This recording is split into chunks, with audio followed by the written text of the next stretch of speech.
welcome back to Getting to the Top, where we interview transformational leaders about their leadership journey. And today I have the unexpected delight of interviewing Amal Yusuf. And what's wonderful is that we didn't know each other before, so this is going to be a completely new experience that we discover together. She's the general manager of ACS Field Support at Delta Airlines, where she's responsible for prioritizing and achieving consensus and finalizing approvals for proposed initiatives and projects for Delta's largest frontline operating team consisting of 30,000 employees. She's been at Delta for 14 years and dedicated to serving both employees and customers in multiple roles, including revenue management, analyst, flight attendant, onboard manager, manager of safety and leadership and promotion. But her impact goes beyond just managing teams. She's a true innovator, and she led the launch of Delta's first centralized employee relations center.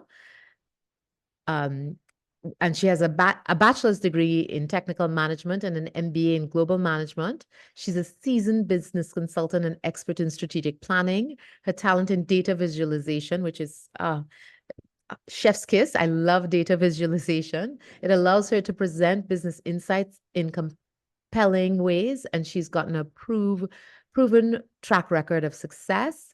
But she's also passionate about empowering women in the workplace, and she served as the VP and then president of Delta Women's Business Resource Group between 2018 and 2023.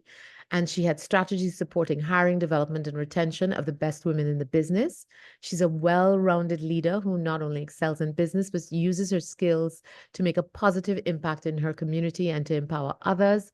Outside of Delta, she makes a meaningful impact on her community through her volunteer work. She serves on the board of Hands On Atlanta and the Global Village Project, the only middle school in the U.S. designed to meet the unique needs of refugee girls and young women with interrupted education. She also co-hosts a global professional women's network called Lead to Soar. Welcome, Amal.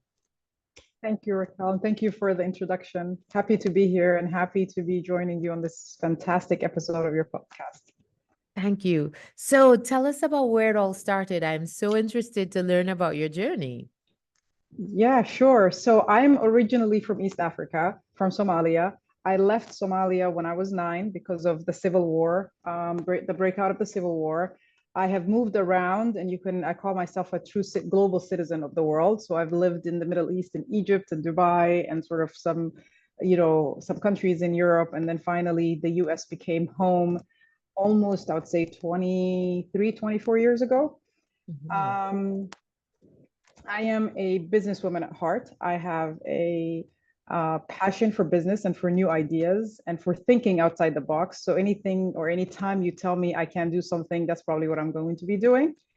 Live in Atlanta, I've been with Delta for almost 14, going on 15 years now. I'm married, have 2 kids, a daughter and a son, and they are the center of my world. Wonderful, wonderful. So you moved to the US 23, 24 years ago. How did you, what was the initial experience like? That must have been quite a culture shock. It truly was. I think there were 2 aspects of the US system that I would say probably struggled with and found quite challenging. The first one was even though I spoke English very well, English is a third language, but by the time I was 19 and coming to the US, I was very strong in my English. I learned through watching episodes of The Bold and the Beautiful. So TV helped me learn how to speak English. I think the biggest shock for me was I didn't have a clear understanding of the education system in the US. I was already, in university at that time and needed to complete and finish schooling. Didn't understand the dynamics of for private schools, public schools, reputable schools. The immigration system in the US was very difficult, even for somebody who was educated. So I could only imagine what refugees would go through once you came here. It was very difficult to understand the context of a lot of conversations that are a lot of time based on US values and, movie quotes about experiences that people have shared and lived about the history of US sports, basketball, Football, I had no context. All I knew football as soccer and didn't understand this whole football game. So I think there was a lot of cultural stuff. There was also the need from a lot of people, or the ask from a lot of people, or the expectation that I would assimilate. Mm-hmm. I found that to be very disheartening because it felt like I was being asked to drop everything that I knew and that, all the values that I have accumulated throughout the years, and then become a new person here and pick up Yeah. values that were US values. The way I've looked at it has always been there's so many things that are unique about my background and what I bring here. So why don't we integrate instead of assimilate?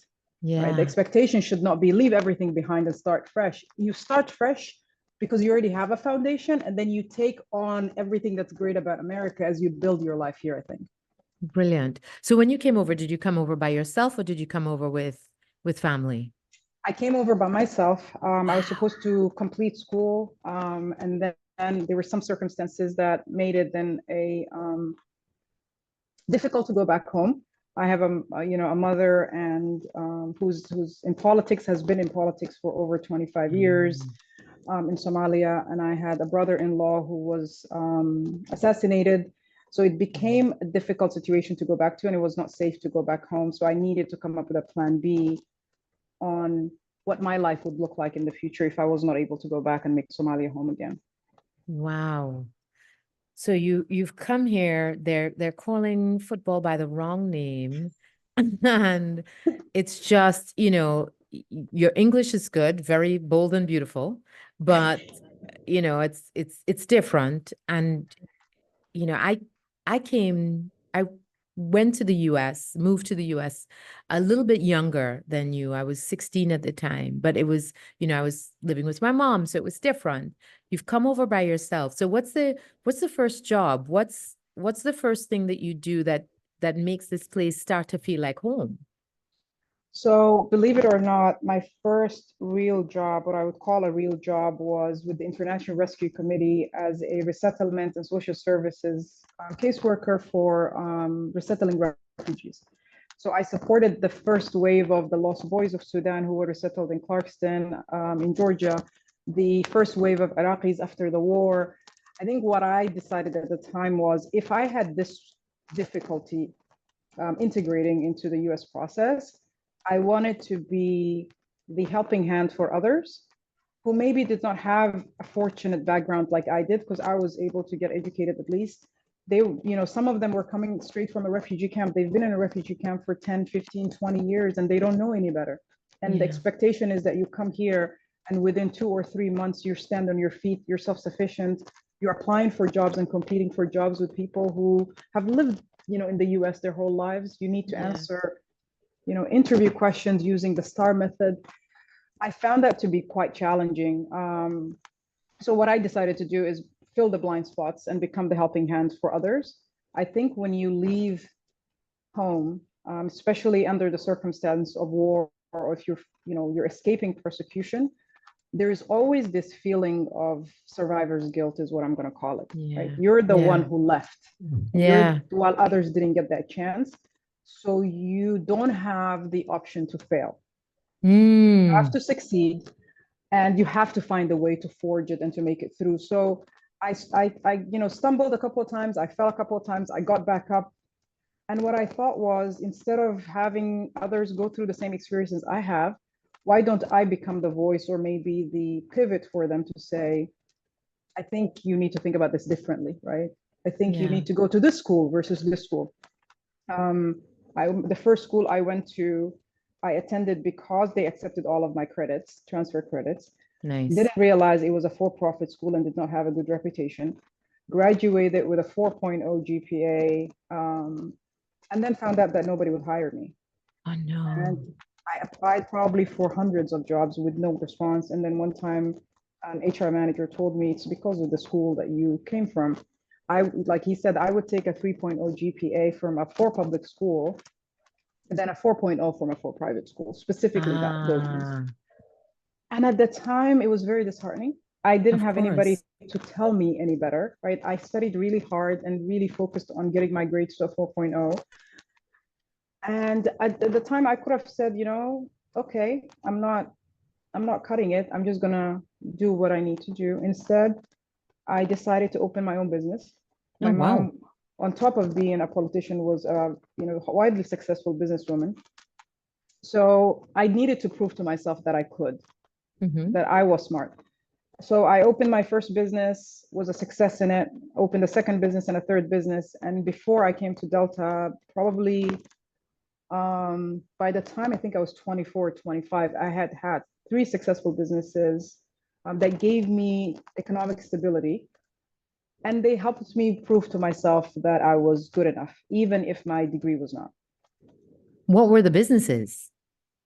I had a trucking business. So I had a business that provided transport or loads for truckers.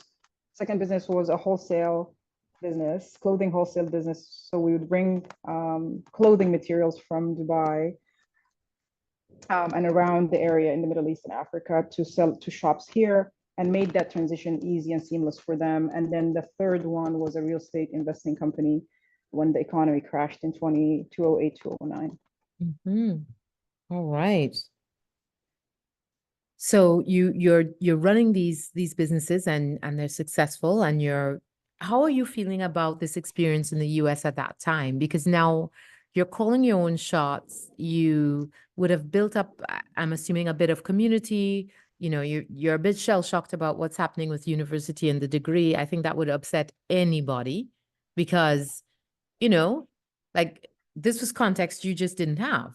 Yes, absolutely. I didn't have it all. I don't know that I realized at the time that I was doing great things in America. I think what I loved about America is that life was easy in some context and in some ways to establish a business. Like for me to start a business with $1,000, like my first business, I had $1,000, but I was like, okay, we're gonna go open a business, got a business license, opened it. And I remember going through the process. I was, almost 8 months pregnant at the time with my first son. And the day they came to do the inspection, which I was waiting for months, I was in labor. And I couldn't say anything because I didn't want to miss the appointment. So I just sat through the pain. And the inspector was like, "Are you okay?" And I'm thinking, yes, yes, just finish this. Let's go. And like, where else in the world could you establish $1,000 business and then Right. within 12, 18 months turn it into a $500,000 business? Like, I don't know that that could happen anywhere else. Yeah. Um,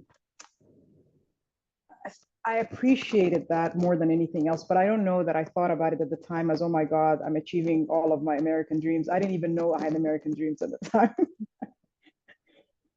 And so how did your family feel, you know? And I really what you said about, you know, survivor's guilt and being the one that got to leave, that resonated so deep because I can just imagine that as much as this was challenging for you, you didn't feel like you could get to complain, right? Because you were the one who got to get out. So anytime you felt like, oh, this is a lot or this is too much or this is a burden, you feel like, oh no, I should be I have to maintain this gratitude for being in a better position than so many others. Absolutely. There is a big part of it that says you need to be grateful regardless. Has there been moments when I thought, I'm going to call my parents and ask to be sent home? Absolutely. And I remember many times we used to have these phone cards back in the days for those of us who are from 1925. I'm just joking. For those of us who lived through the early 2000s, because my kids think I'm ancient if I say this. We used to have these phone cards, and it used to be $5 phone cards, and they used to have, you take a penny and you scratch them off, and they give you a PIN number, and you're able to use that card to call international. And there were many times when I didn't have the $5 to call home and to tell my parents, okay, I can't do this anymore.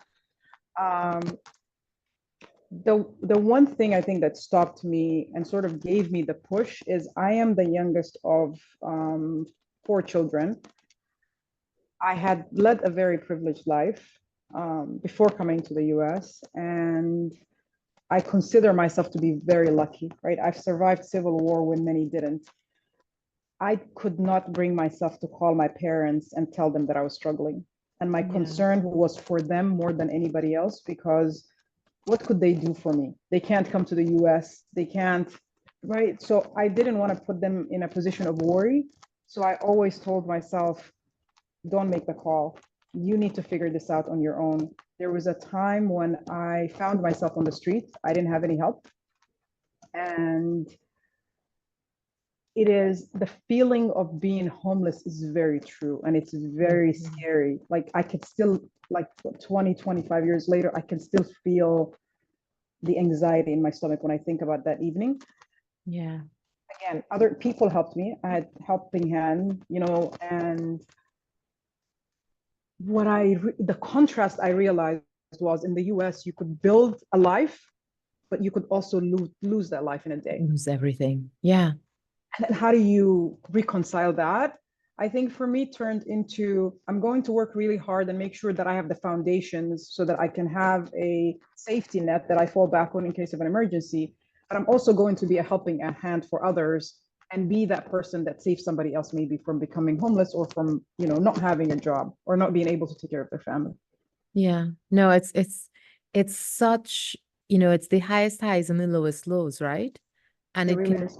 get away from you so quickly. And to this day, having had my own struggles, I see homeless people and I wonder about their stories because it's just such a slippery slope. You miss one bill and then there's a penalty, and then you're crawling out trying to get that penalty, and then something happens at work, and or you get sick and you're not getting paid for those days. And the next thing you know, you're 2 months late, and it just, It's a cycle. It's a vicious cycle. it's a Once you vicious get in it, cycle. it is harder to, and especially if you don't have the support system. Yeah, yeah, You yeah, know, so yeah. I attended a poverty simulation a few years ago. I don't know, 3, 4 years ago, and it was one of those simulations where you are given a story of a person, right? And you go through these experiences. You have to go get a paycheck, and when you pick up your paycheck, now you don't have a bank account because you don't have good credit. So now you have to go deposit, go to the place to cash the A check. check cashing, yeah. They take 20% of the check. Now, whatever you have left, you have to go pay your electricity, but you also have to go pay the water. They both close at the same time. You can get to one or the other. And I remember going through the exercise, and the whole time you're thinking, I just need to survive this next hour. Right? So it feels like once one thing goes wrong, there's a Yeah. ripple effect where then once you're down, unless you have a helping hand that pulls you Yeah. up, it is hard to get back up. Oh, absolutely. And it's almost, and not to discredit anyone, but it feels as though the system is designed for you to fail, huh? And not saying that it isn't also designed for you to have wild success if you just happen to do that. But I remember like missing a heating bill and then having the heat turned off and then the fine to turn it back on. And it's just like this one thread could be the complete undoing of the rest of my life. Absolutely. And I think one of the items that, having lived in different countries, obviously, you know that systematic racism and biases exist everywhere, right? And they Yeah. exist within us even. But it Yeah. was interesting to even go through the journey and see how real the system inequities are in the US. Yes. I was listening to a podcast the other day, an interview with Trevor Noah, and he was telling the story. Somebody asked him, "Why do you think South African males are more jovial than Black American males?" And he was telling the story, and the way he explained it, like it was almost, "Oh, I knew that," and how moment, but you should have known that. So what he Yeah. was saying is, the best thing that could have happened to South Africa was apartheid, even though it was a really bad thing, but it at least was clear, right? The colonizers came and they were like, listen, I'm a white male, I'm better than you, and that's why I'm here and I'm going to take over your country, right? Because I can do Yeah. it better. Yeah. And when they rigged the system, you knew that they rigged the system because they thought they You were knew better the than you. rules. You knew the rules. So you're like, yeah, whatever. Okay, you're going to rig it. I'm going to come back and I'm going to be stronger the next time or something like that. I Yeah. think in the US, the way he explained it was the the system, when the system, first of all, it is, we brought you here, and then it's like, go back to where you came from. Well, but you brought, like, where do you want me to go back? Right? So Yeah. there's this feeling of inadequacy that starts, I think, early on. But to Yeah. add to that, it's when the system is rigged, nobody tells you that it is.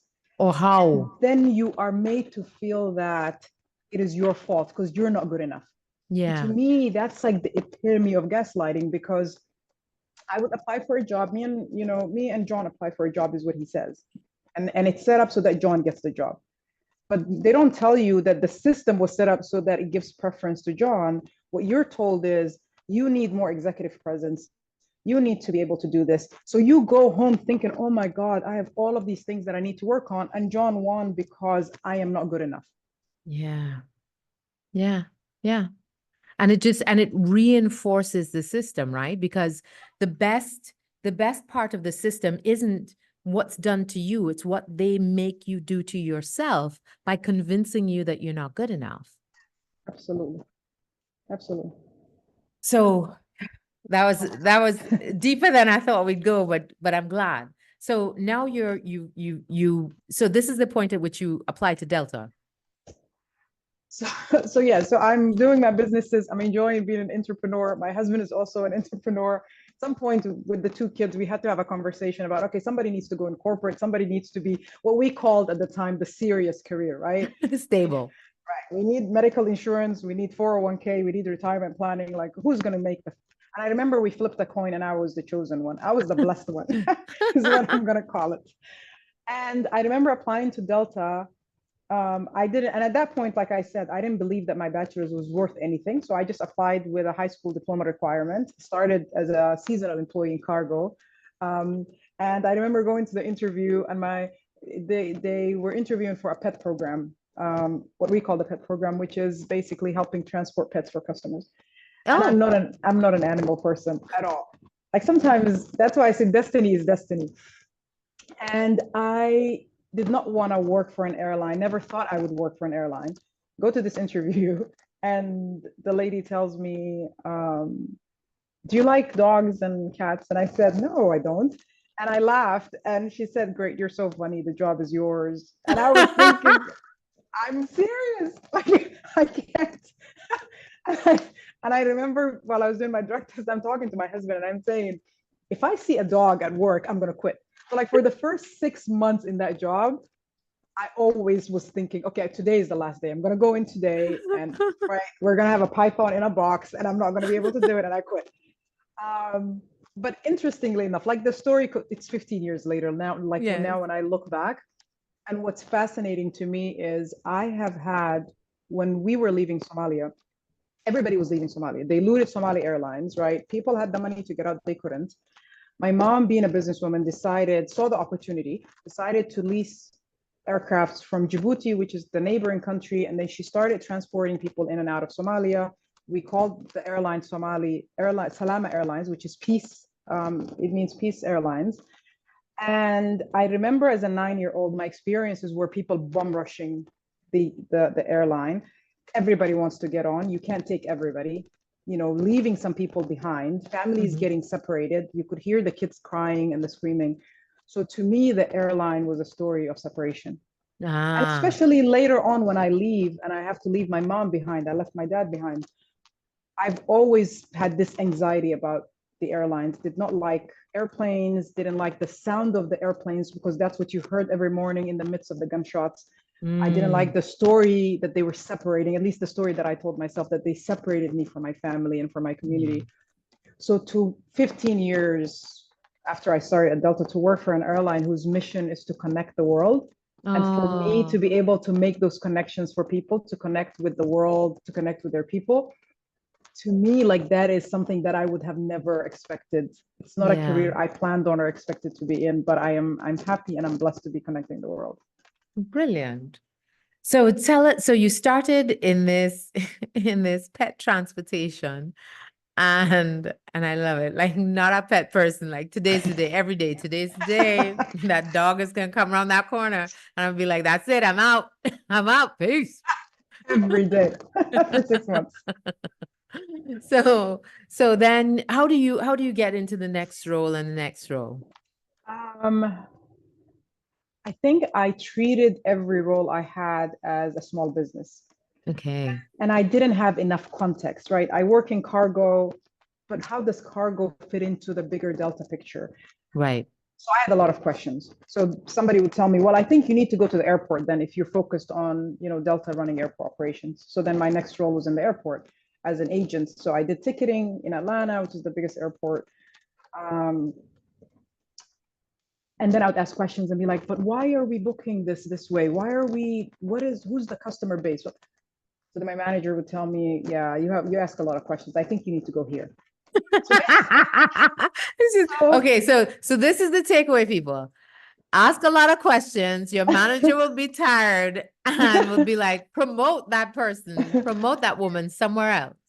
Yeah. So and what's funny is a lot of times, like, I didn't see maybe the skill sets or the thought process that like I was displaying. To me, it was just curious questions.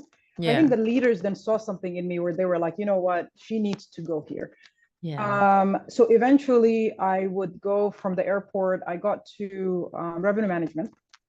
That gave me great perspective on, I had domestic pricing, like who are your customer base? Who are you trying to, who are the customers that you're trying to serve in these markets? Right. What is Delta's business model? How are we generating revenue? So to me, those were the foundational business questions that then revenue management started unlocking for me. Then I understood, right? Mm-hmm. And from there are two things that have happened in my life, two instances. One was, I've always believed that you needed to see somebody else in the position for you to believe that you could be in that position, right? And I Okay. remember my mom saying, so I would say, we need a female president. I'm waiting for the day when a female becomes president. And my mom Mm-hmm. would say, well, why don't you be that female? Why Right. don't you be the first, right? Instead of Right. waiting for others to create the space for you. For So my sure. mom was the first woman in parliament in Somalia, the government. She was the first educated woman in her clan. So she was a lot of firsts, right? So she Mm-hmm. always told me, why are you putting all these confines around what you can do and what you can't? You be the first. So I grew up hearing you can be the first. Nice. And at some point in my Delta journey, when I was in RM, I met with a mentor who asked me a very, practical question. He said, you are an entrepreneur through and through. Why are you in corporate? Like, you're never going to be happy people telling you what to do. You need that creative space.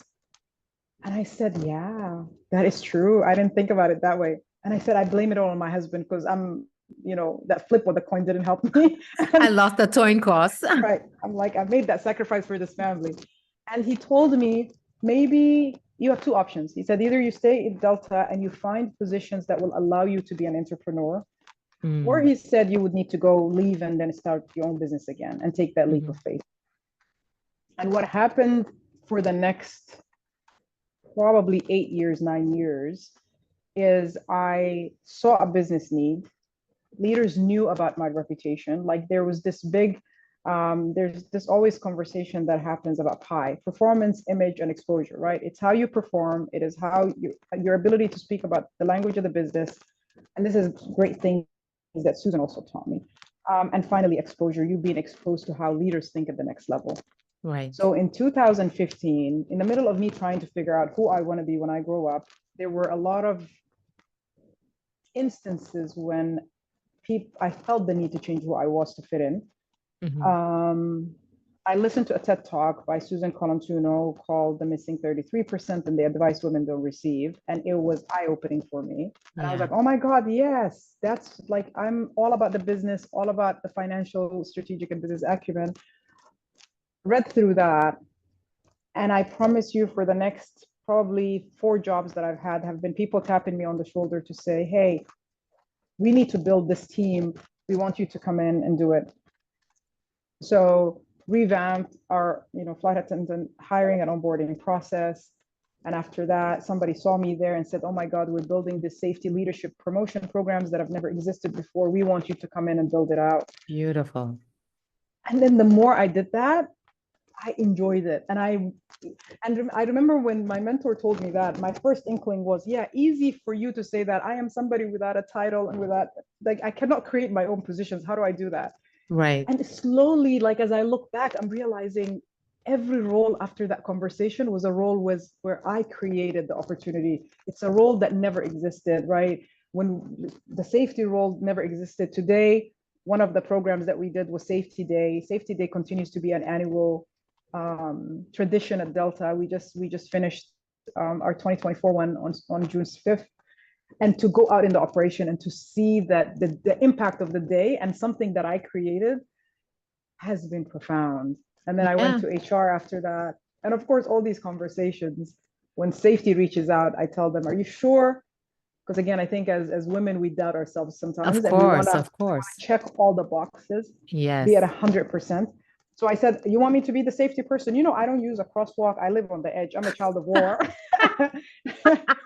And You my are manager, funny. and my I don't man, use a crosswalk.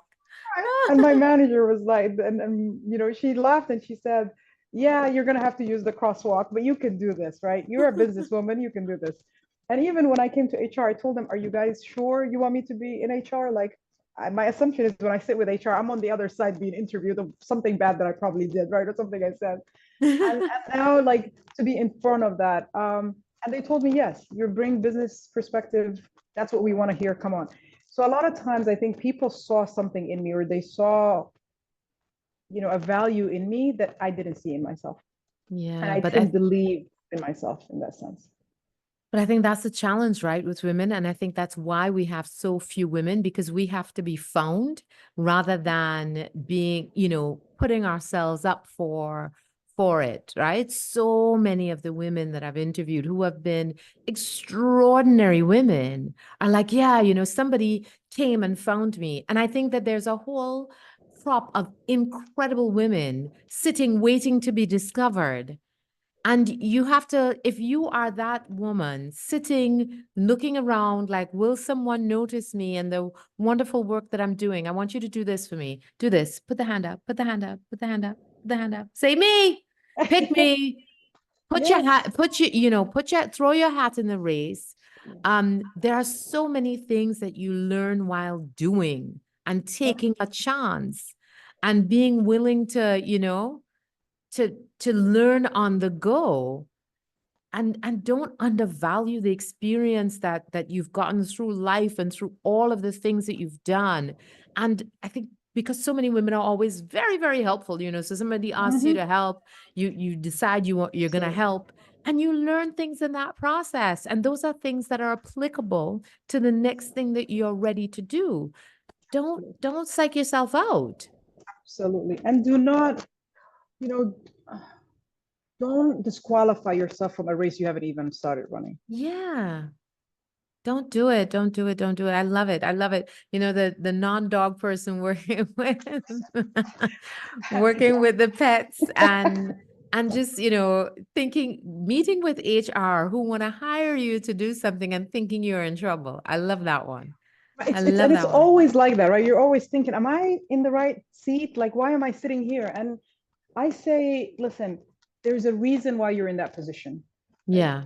At the end of the day, any company you work for, whether it's a private, it's a corporate, it's a non-governmental and an NGO, you are there because they need your skill sets. They see value in Yeah. those skill sets and they gave Yeah. you that seat. It is not a charity, right? Yeah. You bring value to that table. I always say you are you, and that is your superpower. Yeah. There are no others. Even if you're a twin, there Yes. are no others. You are the only you there will ever be. Yeah. Take your seat at the Yeah. table, live that dream that you want to live. And be flexible, I say, right? Maybe Yeah. that's what I'll say. I did not imagine that I could go and work on all these divisions. And now that I look back, I'm thinking, well, I don't have, there's always this imposter syndrome, right? Well, I don't have Yeah. 15 years of experience as an accountant. I don't have 20 years of experience as a lawyer. I say, though, I have 15 years of business experience where I've been able to do the same thing in different business contexts and different departments and divisions and still be a success at it. Yeah. So I say, as you map out who you want to be when you grow up, give yourself some room for flexibility and be able Mm. to, flex up and down and sometimes even take a downgrade to get an upgrade in 2 years. Yeah. or be willing to move laterally, right? Because you Mhm. will learn new things. And especially if that thing that you learn is about business acumen and, how does the business make money? How does the business achieve its objectives? What are the business objectives? Who are our customers? All of the questions that you are asking that turned on a light bulb for somebody. Make sure that you're asking the right questions and that the things that you don't know, don't run from it, don't hide from it, run to it. Absolutely. And ultimately, if I look back, like one of the things, if I were to change anything, I would say I took advice from people who told Mm, me who they thought Amal should be in the workplace. And I yeah, believed them because I didn't have my parents did not grow up in the US. I didn't have, brothers or friends or uncles who've been through corporate America who could help guide me and tell me do. So I took advice and I soaked all the advice and I did everything people asked me to do. And then I realized that I lost myself in the process. hmm, When people give you advice, the advice is based on their own personal experiences and their yeah, values, and which shapes who they think a leader is or who they think a woman in a leadership position is. So a lot of times you should take that advice, take from it what fits with your values, and yeah, throw everything else out, and don't feel the need to conform and to change yeah. who you are just to fit in, because it's not worth it. Beautiful, beautiful advice. So, would you say then that the advice that you got from your mentor about creating your own way forward, that was the best advice you'd received? That is the best advice I received. And at the time I received it, I didn't realize it was the best advice. But now that I look back, it has given me the freedom to innovate the business. It Hmm. has given me and empowered me to think outside the box and challenge the status quo. Yeah, And it's given me confidence every time I did it and it worked, to say, oh my God, I actually did that. I could do this and I'm really good. You know, I don't, I hope that, and I'm still in contact with that mentor, and I tell him all the time, I think you've filled a blind spot for me and helped me pivot without even realizing. right. Brilliant. Right. Absolutely brilliant. Well, I love your journey. And we have a very international audience. And so some of them, surprisingly, may not know who Delta is, Delta Airlines. And Delta is huge. It is one of the most coveted places to work every single year on the ranking. And so you should, the fact that you got your foot in the door at all is incredible and then worked your way up the ranks to where you are today is absolutely mind blowing. And the fact that you did it on your own terms, bringing your unique value to the table, I think is tremendous and beautiful. I've been lucky for sure. And not everybody gets to live out the corporate dream that they didn't want, but that they didn't even know they wanted. But Delta has been a great place for me. It's been family. They've welcomed me with open arms. They've been open to, nurturing me as I made mistakes and I learned from those mistakes. And they've been there to cheer me on as I've created successes through the organization. We have 100,000 employees, and I feel like I owe it to each one of those to do my best every day. Beautiful. Now, I'll tell you, I do think that you're lucky, but I also think that Delta's really lucky as well. Thank you. Don't Thank you. underestimate or underappreciate what you've brought to the table and what you've brought to them. And I thank you so much for sharing it with us. So that was Amal Yusuf and getting to the top and her journey about this unlikely trajectory and finding herself in corporate when that wasn't even what she was thinking about and being willing to do it in her own way on her own terms, having that flexibility and being willing to create her own spaces through trial and error. And I just think it's a beautiful, beautiful journey. And thank you for sharing it. And if you haven't already, please subscribe. If not, we still want to see you. So come back next time. And thank you for joining us on this journey with Amal, and see you next time. Thank you.